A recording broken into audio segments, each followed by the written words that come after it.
अपने कम बजट में space missions किए जाने के लिए मशहूर इसरो आज फिर से एक नया मुकाम हासिल करने की तैयारी कर रहा है। जी हाँ दोस्तों, हम बात कर रहे हैं इसरो के आने वाले मिशन चंद्रयान 3 की, जो चांद की सतह पर जाकर वहां छुपे हुए अनसुलझे रहस्यों को सुलझाने में हमारी मदद करेगा।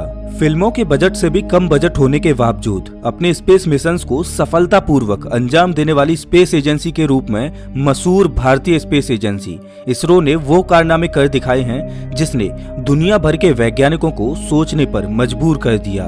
इसरो का मंगलयान मिशन किसको याद नहीं, ये वो मिशन था जिसने दुनिया भर के वैज्ञानिकों की नींद उड़ा दी थी, क्योंकि ये हॉलीवुड की मूवी ग्रेविटी की लागत से भी कम बजट में सफलतापूर्वक अंजाम देने वाला मिशन बना था। और उस वक्त मंगलयान ने विश्व भर में सबसे ज्यादा सुर्खियां बटोरी थी। मंगलयान की सफलता के साथ साथ इसके बजट को लेकर भी वैज्ञानिक और लोग काफी आश्चर्यचकित थे, लेकिन इसरो ने ये कारनामा कर दिखाया जिससे आज इसरो को दुनिया भर में एक नई पहचान मिली है। और एक बार फिर इसरो ऐसा ही आश्चर्यजनक कारनामा करने जा रहा है।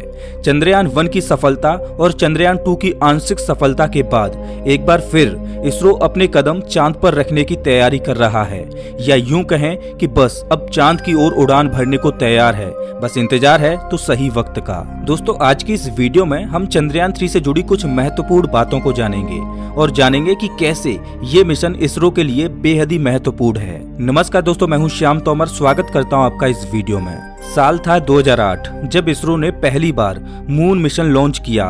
ये वो वक्त था जब इसरो के पास बजट की काफी कमी थी, लेकिन फिर भी इसरो ने अपने आत्मविश्वास को कम नहीं होने दिया और भरपूर एनर्जी के साथ अपने पहले मून मिशन को लॉन्च किया, जिसका नाम चंद्रयान 1 रखा गया था। इस मिशन के अंतर्गत इसरो ने एक ऑर्बिटर को चांद पर जासूसी करने भेजा था। अपनी जासूसी के दौरान चंद्रयान 1 ने कुछ ऐसा खोजा जिसने विज्ञान की दुनिया में तहलका मचा दिया। इस ऑर्बिटर ने पहली बार चांद की सतह पर पानी को खोजा था और इसी के साथ चांद पर पानी की खोज का श्रेय भारत को दिया जाता है। बहुत से लोगों ने चांद पर पानी होने की आशंका व्यक्त की थी, लेकिन इसरो के इस जासूस ने चांद पर पानी खोज निकाला। चांद पर पानी की खोज ने चांद को पढ़ने वालों के लिए नए रास्ते खोल दिए। सफलतापूर्वक मिशन ने भारतीय स्पेस एजेंसी इसरो को नई ऊंचाइयां प्रदान करी तथा आने वाले स्पेस मिशंस के नए आयाम खोल दिए। चंद्रयान 1 मिशन के दौरान भेजे गए इस ऑर्बिटर ने 1 साल तक चांद की जासूसी की और 1 साल बाद इसका बखूबी कनेक्शन पूरी तरह से टूट गया। लेकिन कनेक्शन टूटने से पहले इसने चांद को पढ़ने में हमारी उम्मीद से भी कहीं ज्यादा काम किया था और इस मिशन ने भारतीय वैज्ञानिकों को चांद की ओर जाने के लिए दोबारा प्रेरित किया। और इसी क्रम में आगे बढ़ते हुए साल 2019 में भारत ने चंद्रयान 2 मिशन लॉन्च किया। इन दोनों मिशंस का काम चांद के रहस्यों से पर्दा उठाना था, लेकिन इसरो का चंद्रयान 2 मिशन अपने पहले मिशन से काफी अलग था। चंद्रयान 1 मिशन के अंतर्गत चांद पर केवल एक ऑर्बिटर भेजा गया था, लेकिन चंद्रयान 2 मिशन के अंतर्गत चांद पर एक ऑर्बिटर के साथ साथ एक लैंडर और एक रोवर भी भेजा गया था। लेकिन दुर्भाग्य से लैंडर के साथ कनेक्शन कट गया और ये मिशन आंशिक रूप से फेल हो गया। हालांकि इस मिशन के दौरान भेजा गया ऑर्बिटर अभी भी चांद के ऑर्बिट में काम कर रहा है और आज भी वो मून की सतह को पढ़ने में हमारी मदद कर रहा है। इसके लिए वो हमारे पास चांद की सतह की तस्वीरें भेजता रहता है। इसरो ने अपने स्पेस मिशंस के दौरान कई नए रिकॉर्ड्स भी बनाए, जैसे मंगलयान, लेकिन साथ ही इसरो ने कुछ फेलियर भी देखे और उन्हीं में से एक था चंद्रयान 2।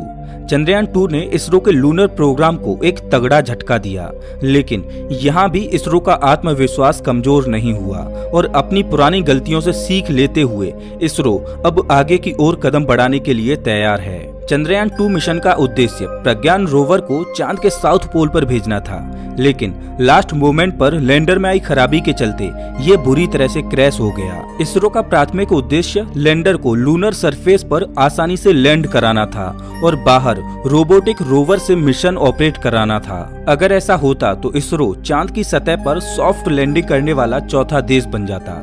इससे पहले अमेरिका, रूस और चीन चांद पर सफलतापूर्वक लैंडिंग करा चुके हैं। चंद्रयान 2 की आंशिक सफलता के बाद इसरो ने एक बार फिर से दुनिया को अपनी काबिलियत प्रदर्शित करने के लिए चंद्रयान 3 मिशन लॉन्च करने की शुरुआत कर दी है। चंद्रयान 3 मिशन के अंतर्गत इसरो अपने लैंडर और रोवर को चांद पर आसानी से पहुंचाने की कोशिश करेगा, लेकिन आपको बता दें कि इस मिशन में चंद्रयान 2 की तरह ऑर्बिटर मौजूद नहीं होगा, लेकिन इसमें एक खास तरह का मॉड्यूल लगाया गया है जो कि कम्युनिकेशन रिले सैटेलाइट के तौर पर काम करेगा, जो कि ऑर्बिटर की तरह कम्युनिकेशन करने में सक्षम है। बात करें अगर चंद्रयान 3 के लैंडर की, तो इस मिशन में उपयोग किया जाने वाला लैंडर चंद्रयान 2 के दौरान उपयोग किए गए विक्रम लैंडर से काफी अलग है। जहां एक ओर विक्रम लैंडर में 800 न्यूटन के 5 इंजन मौजूद थे, तो वहीं दूसरी ओर चंद्रयान 3 में उपयोग होने वाले लैंडर में 4 थ्रेटल एबल इंजन मौजूद होंगे। इसके अलावा चंद्रयान 3 में एक लेजर डोपर वेलोसीमीटर भी इंस्टॉल किया गया है,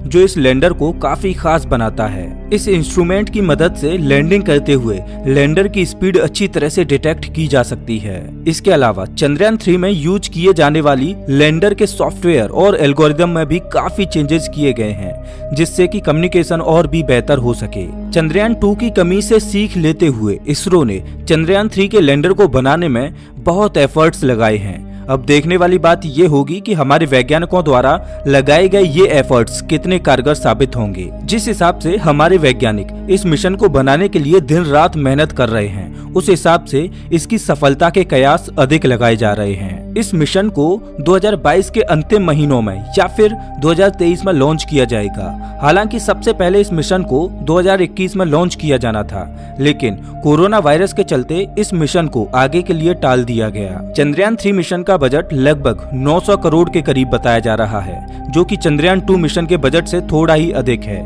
चंद्रयान 3 की लॉन्चिंग जगह भी फिक्स कर ली गई है। चंद्रयान 3 के लिए तमिलनाडु सरकार द्वारा थुथुकुंडी जिले में 2300 एकड़ जमीन भी खरीद ली गई है, जहां से इसे GSLV Mark 3 लॉन्चिंग व्हीकल से लॉन्च किया जाएगा। आपको बता दें कि GSLV Mark 3 रॉकेट इसरो द्वारा तैयार किया गया 3 स्टेज व्हीकल है, जिसे जियो स्टेशनरी ऑर्बिट तक कम्युनिकेशन सैटेलाइट पहुंचाने के लिए उपयोग किया जाता है, जो कि भारत के ताकतवर लॉन्च व्हीकल के रूप में जाना जाता है। चंद्रयान 3 भारत के लिए कई मायनों में काफी महत्वपूर्ण मिशन है। चंद्रयान 3 की सफलता भारत के लिए स्पेस मिशंस में नए आयाम खोल सकती है। चलिए अब जानते हैं कि कैसे चंद्रयान 3 की सफलता भारत के लिए नए आयाम खोलेगी। दोस्तों, इसरो और जापान की स्पेस एजेंसी JAXA दोनों साथ मिलकर 2017 से एक मिशन पर काम कर रही हैं, जिसका नाम lunar polar exploration mission LUPEX है, और ये प्रोग्राम साल 2024 या 25 में शुरू किया जाएगा। इस प्रोग्राम का उद्देश्य चांद की पोलर सतह को एक्सप्लोर करना है और साथ ही चांद पर किस तरह से इंसानों को भेजा जा सकता है, इस पर भी काम करना है। इस प्रोजेक्ट में JAXA अपने जापान की ओर से लॉन्चर और रोवर पर काम करेगा, तो वहीं भारत यानी इसरो के द्वारा इस मिशन में एक बेहतरीन लैंडर का कंट्रीब्यूट किया जाएगा। और इसी लिहाज से चंद्रयान 3 मिशन इसरो के लिए बहुत महत्वपूर्ण मिशन है। जैसा कि हम जानते हैं कि चंद्रयान 2 में हुए विक्रम लैंडर के क्रैश लैंडिंग से भारत की काबिलियत पर सवाल खड़े हुए थे, और क्योंकि जापान और भारत मिलकर जो मिशन करने वाले हैं, उसमें भारत की ओर से लैंडर दिया जाने वाला है, जिसमें अभी हमें सफलता नहीं मिली है। चंद्रयान 3 मिशन का मुख्य उद्देश्य चंद्रयान 2 मिशन में हुए फेलियर को सुधारने के साथ साथ इसरो के कम बजट में सफलतापूर्वक मिशंस को अंजाम देना तथा अपनी काबिलियत को बरकरार रखना है। अपने आत्मविश्वास को बरकरार रखने के लिए तथा जापान के साथ होने वाले अपने अगले मिशन के लिए चंद्रयान 3 मिशन का सफल होना बहुत जरूरी है। और अगर ये मिशन सफलतापूर्वक चांद पर पहुंच जाता है, तो भारत लूनर सरफेस पर सॉफ्टली लैंड करने वाला विश्व का चौथा देश बन जाएगा। इसके अलावा इसरो इस मिशन के द्वारा चांद पर नई खोज करने के साथ साथ चंद्रमा के रहस्यों को सुलझाने में भी काफी प्रयास करेगा। हम यही उम्मीद करते हैं कि हमारे वैज्ञानिकों का ये प्रयास सफल रहे और भारत स्पेस में अपने कदम बढ़ाता रहे। तो दोस्तों, इस वीडियो में बस इतना ही। वैसे आप हमारा ये वीडियो कौन से शहर से देख रहे हो, हमें कमेंट करके जरूर बताएं। अगर आपको ये वीडियो अच्छा लगा हो तो इसे लाइक करें और ऐसे वीडियोज के लिए चैनल को सब्सक्राइब करें, साथ ही बेल आइकन दबाएं।